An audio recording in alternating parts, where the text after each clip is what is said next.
مونږ جنازې له لاړ شو که نه نو جنازه وکړو چې جنازه وکړو نو پورې هلک ولاړي نو هغه جنازه ونه کي او خلق هغه ته لاس نیسي وي دعا به وکړو نو زه هم د هلک څوک دی وی دا د دې سړي زوی و که نه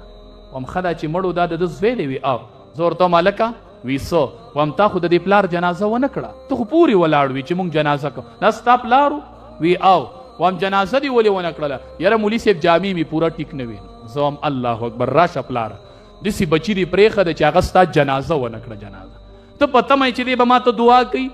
یاد ساته که خیرې د قبر د پاسه به دله ویکټې خښي او کرکټ پپې کوي که خیرې مونږ ولیدلو په مقبرو کې کرکټې کوي مونږ ورته وایو مه کوه دلته کرکټ په دې مقبره کې د بابا دی په دې مقبره کې د نیکه دی وی خپل کار به کوي د نیکه او د پلار قبر ورته نه معلوم دا ستاسو د لاسه شول دا بچي داسې الوات پرېږدئ او قبرونو ته به لاړ شئ دعا به د څوک نه زه هغې جنازې ته وزرېږم جنازه وشي لوی لوی علما ولاړي په شاتې صف کې او مخې ته یو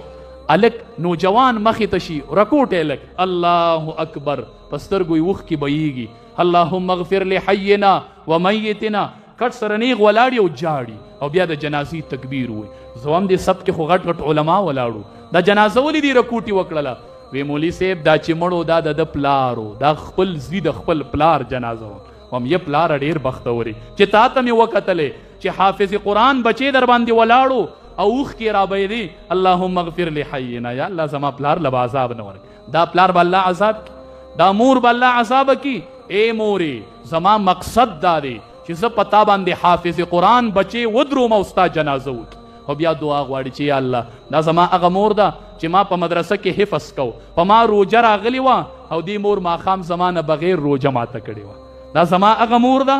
چې زما نه بغیر په ډېرې خوشحالۍ نیمګړې تېرې شوي ماښام چې مور روجه ماتې بچې نه دا د روجې خوشحالي دې قربان نه کړله نو چې سبا دا بچې وي چې یا الله دا زما هغه مور ده چې روجه به یې ماتوله او زه به ورسره نه ومه یا الله زما دې مور له به عذاب نه ورکوي نو الله به د دې حافظانو سفارش قبلوي که به یې نه به یې قبلوي نو زمونږ د علماو مقصد دا دی ښه مونږ وایو چې مونږ ستا په جنازه ستا بچې ودروم زما مقصد دا دی چې ستا جنازه زه ستا بچي ته وایم چې ودرېږه د پلار جنازه وکړه خلقو ته وښیم چې ما ولې داسې بچې تیار کو چې نن یې د پلار جنازه په خپله وکړله دا د علماو کردار دی چې داسې بچي درله تیاري نو د علماو سره